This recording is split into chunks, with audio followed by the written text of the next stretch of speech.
There has been a huge backlash against the 1%. And we heard President Obama in the State of the Union call income inequality the defining moment of our time. Is he right? Well, we're in a capitalistic system, you're always going to have lots of income inequality. And so I don't think anybody's saying we're going to get rid of that. It's absolutely the case that taxes will have to go up to close the government deficit. And I certainly think the rich should pay a larger share of that increase as we ask everyone to make some sacrifices. The illusion that even those increase on the rich alone, that's going to close this budget deficit, that's not numerically correct. And so, although there's an important discussion to be had there, the real thing is to tell the American people how far short we are and actually show a numeric plan that closes that gap. Do you support the Buffett rule as the president laid it out in the State of the Union? I think there's still a lot of questions about exactly how it plays out, but saying that people that make over $1 million in the U.S. a year should pay at least 30% in taxes. Well, I think there's no doubt the rich are going to have to bear more of an increase. And the idea there should be more parity between the dividend and capital gain rate with the ordinary income rate, I think that's the direction things are headed. And that would get rid of some of that regressivity that has been pointed out. Are people like you, and I should say, are the wealthiest Americans paying enough in taxes? Because there's few people in your or Warren Buffett's tax bracket, income bracket, but both of you are pushing to pay more. Should all wealthiest Americans pay more than they are now, even if they're paying in the 30s in terms of percentage?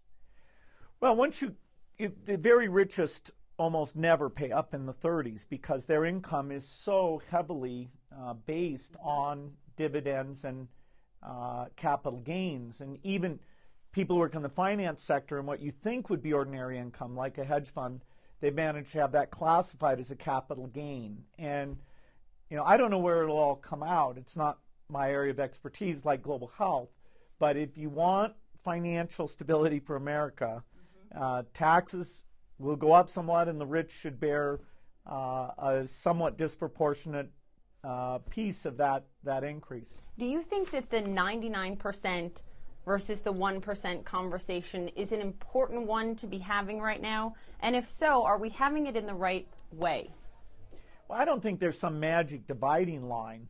And a lot of the concern has to do with fortunes that were made in the financial sector. I disagree that there's some big backlash against all the people who've done well in America. I don't think that's right. I don't think it would be right.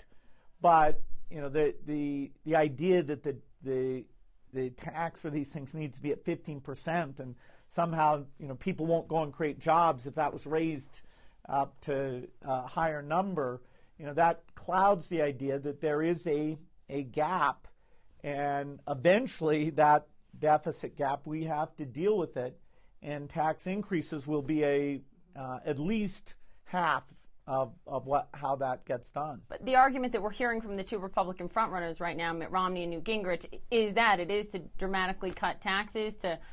Newt is saying eliminate capital gains taxes. Mitt Romney paid an effective tax rate of 14% last year. Is the Republican argument economically viable right now on the tax front? I don't think anybody has come forward with a full plan to solve the deficit because, as I say, even just this discussion about the rich, even if you go pretty far there, you'll still see the numbers are very large, particularly with the medical cost increase. And so, it's a mathematical question. There is the fact that our economy is quite weak. So how quickly you bring in these things that balance the budget, that's another discussion. But when people talk about reducing taxes, I wonder what they're saying about the deficit. That is an important issue, and it used to be the parties, were agreed that was an issue. Now, a little bit, neither one is really being concrete about how it adds up to solve the problem. That reducing taxes will spur growth in this country and incentivize people to invest. If you have no capital gains tax, it doesn't matter how many capital gains there are. You've got to fund the government somehow. So it's just math. And I think, people should say who's got this equation down and is really going through where the revenue is going to come from.